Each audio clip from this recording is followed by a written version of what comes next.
Okay, so you know that feeling. You're at the checkout, ready to pay, got your main stuff, and then bam, something catches your eye. Right there. Maybe it smells amazing. Uh-huh. Happens everywhere, right? But it feels, I don't know, different, maybe more intense in Japanese convenience stores. Exactly. It seems like this whole curated little world right by the till. It really is. It looks random, but believe me, it's anything but. Uh, Today, we're doing a deep dive into why. We've looked at a bunch of sources to figure out the strategy, the culture behind those little temptations. yeah, our mission basically is to unpack why we grab that extra thing. What's the store thinking? What does it say about, Japanese food culture? And maybe, just maybe, why we fall for it every time. Right. So let's start simple. Why there? Why right by the cash register? Well, the number one reason is pretty straightforward. It's all about encouraging impulse buys. Think about it. You're waiting, maybe slightly distracted, you've already decided to spend money. You're in that buying boat. Exactly. And suddenly there's something small, appealing, maybe gum, a little chocolate, or importantly, something hot and ready. It's the perfect moment to suggest one last little purchase you weren't planning on. Okay, that makes total sense. I am definitely guilty of the last-second chocolate grab. Yeah. And I guess the stores have a pretty good reason to encourage this, right? Financially. Oh, absolutely. Those impulse items, often they have really decent profit margins, much better than, say, a magazine sometimes. So that extra 100 yen, 200 yen, it adds up significantly over thousands of customers. Right. And it's also about the experience. A little treat can, leave you with a slightly better feeling about the whole shop. Makes you want to come back. So it's smart business. But is this a new thing, like a recent marketing trick? Uh, Or does it go back further? It definitely has history. It kind of evolved from selling things like hot snacks and traditional Japanese sweets efficiently, things with good margins. But it really took off, became more strategic in the 2000s. That's when you saw the rise of what the industry calls counter F. Counter F? Yeah, think FF as in fast food. So fast food right there at the counter. Chinese steamed buns, Karaage fried chicken, even coffee machines started popping up right by the till then. Counter fast food. Wow. Got it. Yeah, those warming cabinets are iconic now. And didn't donuts have a big moment near the counter a few years ago? I seem to remember that. You do. Spot on. Around 2015, 2016, donuts were the big thing there. And that's the interesting part. This space isn't static. It changes. New things come in, seasonal items appear. It's always evolving. So it works out for everyone then. Stores boost sales, we get tempted by tasty new things. Okay, now our sources mention three main reasons why these items are so tempting. What's the first big pull? The first one is definitely the availability of warm, freshly prepared Japanese flavors. We're talking about stuff sometimes called B-class gourmet. Not fancy, but reliably delicious everyday food. Think Karaage, yakitori skewers, those steamed buns we mentioned. And in winter, definitely Odin. Oh, Odin. The smell of that simmering broth on a cold day instantly makes you want some. Precisely. And it's such an easy way to get a taste of real Japanese food, especially if you're, say, a tourist on a tight schedule. Just grab a skewer or a bun while you pay. Quick, easy, authentic flavor. Odin and buns are huge in winter for that comfort factor. Makes sense. Warmth and comfort. What's the second attraction? It's the sheer variety and honestly the fun of choosing. It's not just hot food. You've got Japanese sweets or wagashi, sometimes little cakes, different gums, chocolates. And the key is it changes seasonally, sometimes even store by store. There's always a bit of novelty. So you never know exactly what you might find. A little element of surprise. Exactly that. Keeps things interesting, appeals to that desire for something new, makes them great for just a quick snack or like a very low stakes way to try different Japanese treats. Yeah, okay, variety and novelty. Got it. And the third factor. This one, the crucial, the ease of purchase and the cost. I mean, they're right there. As you're getting your wallet out, it's almost zero effort to just add one more thing. The, oh, go on then moment. Yeah, and they're usually cheap. Many items are around, one coin, 100 yen, maybe a bit more, up to a few hundred yen. It feels like barely spending anything extra. That's the high cost performance idea. You get a nice little taste, a bit of enjoyment for very little money. Low risk, easy reward. Okay, so we get the strategy, the appeal. Let's talk specifics. Our sources highlighted some real standouts from different konbini chains. What about 7-Eleven? What's good there?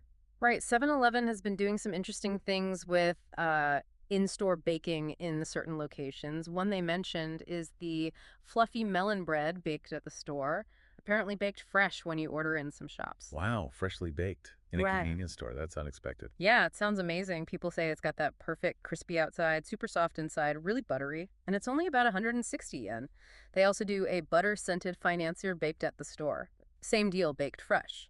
Described as crisp outside, moist inside, great buttery smell from almond powder and butter. Around 150 yen for that one. Those sound dangerously tempting if you catch them at the right moment. And pizza. Did I read that right? Yeah, it Pizza. did. Also baked to order in select stores. Pizza baked at the store. They apparently offer a margarita and a teriyaki chicken, about 20 centimeters, so personal size. Margarita is 780 yen, teriyaki chicken 880 yen. And you can even get it delivered via their 7 and doubly service in some areas. Fresh pizza from 7-Eleven. Okay, they're really pushing that freshly made angle. What about Lawson? What are their highlights? Lawson really pushes their Machikado kitchen brand. The idea is more of a handmade kitchen fresh feel. One recommendation was the thoughtful egg sandwich. Just one piece, but it's meant to have a really generous boiled egg, good egg salad, soft bread, sounds substantial. Hmm, like a proper deli sandwich almost. Sort of. It's 304 calories, costs 257 yen. Then there's a unique onigiri rice ball. Spicy cod roe and omelet. Hmm? Uses Hakata mentaiko. That's the spicy cod roe mixed with fluffy omelet. So you get salty, spicy, and a bit sweet. Ooh, that does sound interesting. Different textures and flavors. Yeah, quite unique. It's 217 calories, 297 yen, though availability might depend on where you are in Japan. And one more from Lawson's Kitchen. Handmade egg potasazus. Basically, their premium potato and egg salad. Uses Japanese potatoes, lots of egg, mild mayo, good as a side or a light meal maybe. 212 calories, 365 yen. So Lawson's focusing on slightly more substantial, maybe meal component type snacks near the till. Now, there was also a mention of mini stop in a sort of side note. What was the recommendation there? Yes, that was a personal favorite from one of the sources. They loved Mini Stop's onigiri set kashiwa meshi. They made a point of comparing it to the gomoku mixed rice you might find in Tokyo, saying the Kyushu-style kashiwa meshi is better. Kashiwameshi. Oh, What's the difference? it's rice cooked with chicken and burdock root, so the flavor really gets into the rice itself. Supposedly great, even cold. And this set wasn't just the rice ball, it came with a boiled egg and some fried chicken too, like a mini meal. Ah, proper little set. Sounds Yep. filling. Yeah, the source even said it'd be great for a picnic. They also noted Mini Stop has other interesting flavors like Hakata Mentaiko again and Dakana, which is a pickled green. Okay, regional specialties even in convenience stores. Cool. And Seiko Mart, they got to mention too. Right, Seiko Mart, mostly found up in Hokkaido, known for being very community-focused and especially for their hot chef menu. Hot chef means items are cooked fresh right there in the store. Big draw. Like a mini kitchen inside. Pretty much. The recommendations were their fried chicken, apparently super juicy because it's freshly fried. Their onigiri using local Hokkaido rice and ingredients like salmon or kelp. And their pork donburi, a rice bowl with tender pork in a sweet and spicy sauce.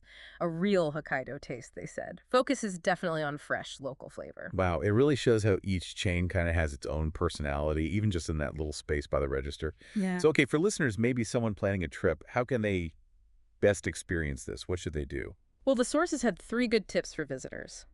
First, compare the hot snacks.